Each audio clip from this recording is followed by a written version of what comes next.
이제는 정치권의 반응을 좀 보겠습니다. 검찰이 문재인 전 대통령의 딸 다혜 씨의 자택을 압수수색한 데 대해서 민주당은 기가 막힌다 이런 입장을 보였습니다. 지금 윤종군 원내대변인의 글이 나오고 있는데요. 이혼한 지 3년 가까이 된 문다혜 씨 주거지 압수수색이 수사에 무슨 도움이 되느냐. 기가 막혀서 말이 나오지 않는다라고 했고요. 그리고 김민석 더불어민주당 최고위원, 수석 최고위원은 문 씨에 대한 수사를 김건희 여사에 대한 수사에 비유를 한 저런 SNS를 올리기도 했습니다. 강성필 부위원장님, 네. 아무래도 야당 입장에서는 검찰의 이 문 전 대통령에 대한 수사가 야당 탄압이다 이렇게 규정을 짓고 있는 것 같아요. 네, 맞습니다. 이제 정치적인 탄압과 어떻게 보면 지금 여권에서 있는 어떤 대통령에 대한 어떤 논란에 대해서 물타기 차원인가라고 저희는 의심할 수밖에 없습니다.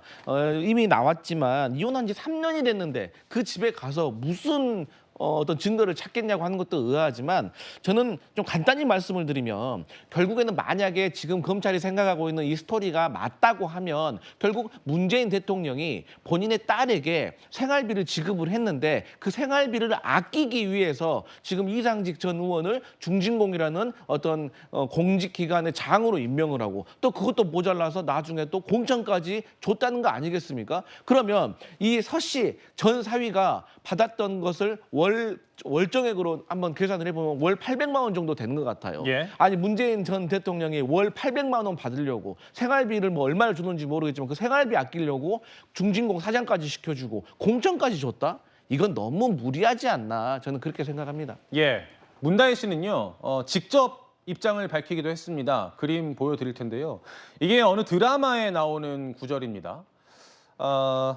아무도 없는 숲속에서 커다란 나무가 쓰러졌다. 쿵소리가 났겠는가 안 났겠는가. 그 개구리가 되어보면요. 머리는 빙빙 돌고 몸은 늘어져가고 숨은 가늘어지는데도 그 돌을 누가 던졌을까? 왜 하필 내가 맞았을까? 그것만 되풀이하게 돼요. 라고 글을 올렸습니다. 구장처님, 무슨 뜻일까요? 이게 이제 본인은 누가 던진지도 모르는 돌에 맞아서 지금 머리가 빙빙 돌고 있다. 이제 본인의 이 안타까운 처지를 그 드라마 대사에 빗대서 저렇게 얘기하고 있는 것 같은데요. 물론 뭐 개인적으로야 억울할 수 있겠죠. 그런데 저는 문재인 대통령이 됐을 때 내세웠던 슬로건에 빗대 보면 이 사건은 검찰이 수사를 하지 않을 수가 없습니다. 왜냐? 기회가 공정했는가? 과정이 투명했는가? 결과가 정의로웠는가? 이 기준에 대보면 이상직 전 의원이 중진공 이사장이 되는 과정이 공정하지 않았다라는 논란이 지금 제기가 되어 있습니다. 보통의 경우에는 공직 후보자 또는 이 공기업 사장 인사할 때는 3배수로 임명을 하는데 이상직 전 후보자 의원의 경우에는 단수로 올라가서 임명이 됐다라는 얘기가 나오고 있습니다.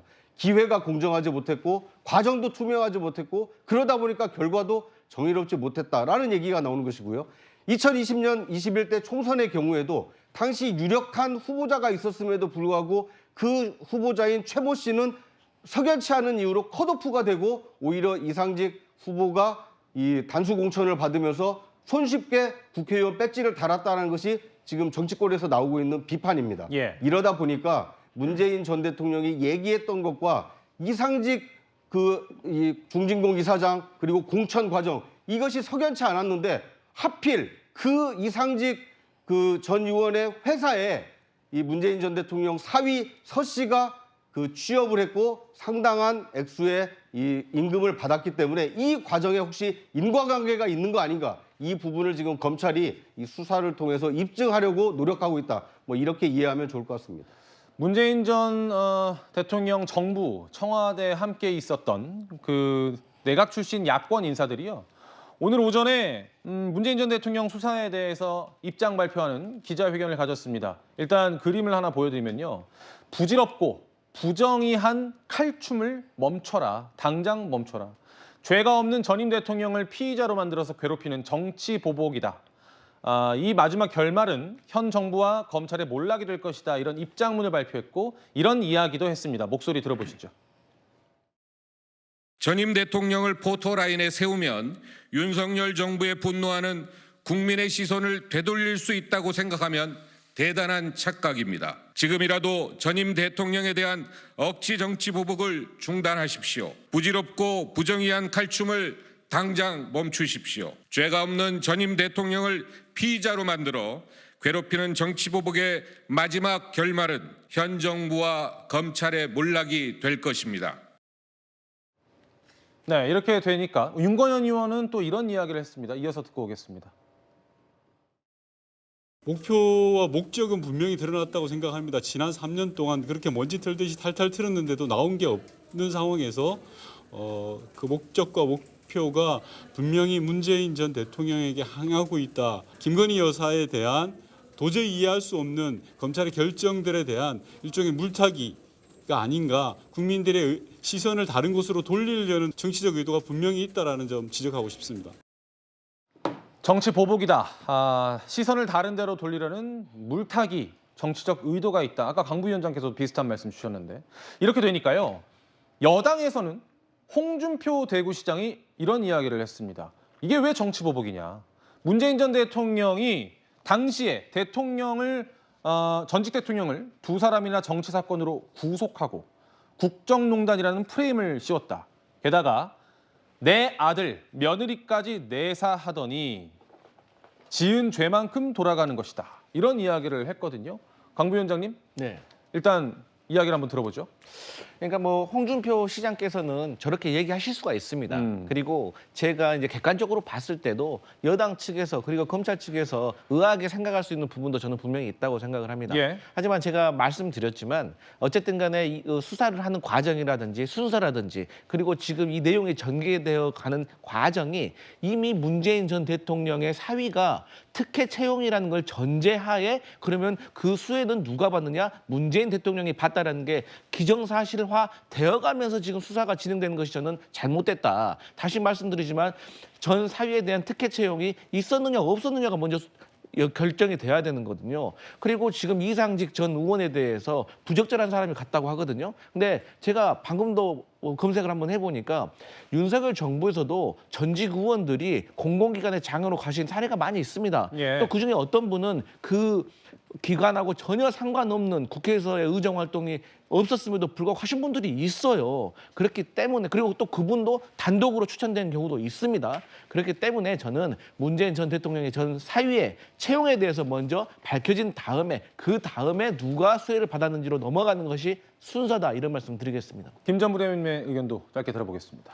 그러니까 사실 보면 정치 보복 프레임은 저는 좀 문제가 있는 게 지금 뭐 어떤 혐의가 있고 검찰 수사를 받고 있다면 어떤 이유 때문에 이렇게 불거진 의혹에 대해서는 이거는 혐의가 없다. 이거는 과도하다. 이런 건 괜찮은데요. 사실 진영이 갈려 있다 보니까 모든 것들을 어떤 코스프레, 피해자 코스프레를 좀 하고 있는 면이 없지 않아 있다고 봅니다.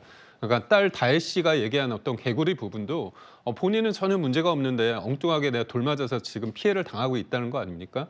우리 국민들이 봤을 때 결혼을 했는데 자기 남편이 그렇게 억대의 연봉을 받는다는 거 그게 문재인 전 대통령이 사위이기 때문에 가능했던 거 아니냐 이런 얘기를 할 수밖에 없거든요. 예. 그런 관점에서 볼 때 본인은 굉장히 약적고 프레임이고 그다음에 본인들의 어떤 진영 논리를 통해서 본인들의 잘못을 희석하거나 도리어 어떻게 보면 피해자로 과도하게 있음으로써 지금의 정부를 공격하는 어떤 소재로 쓰인다는 거는 적절하지 못하다고 봅니다.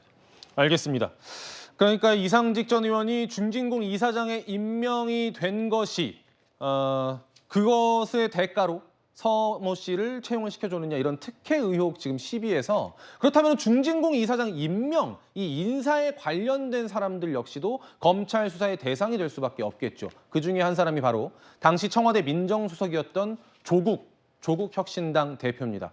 어제 오전 전주지검에 출석했는데요. 일단 장면 보고 오겠습니다.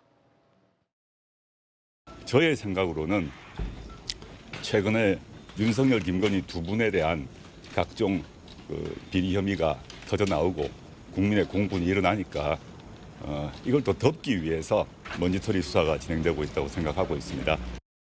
이 이상직 중진공 이사장에 저는 알질 못합니다. 그리고 문 대통령님 전 사위분도 제가 알질 못합니다. 그 점을 밝혔고 그 점 외에 대해서는 제가 저의 말이 어떻게 악용될지 모르기 때문에 제가 진술을 거부했습니다. 구장차님, 네. 조국 대표는 일단 참고인 신분입니다. 네.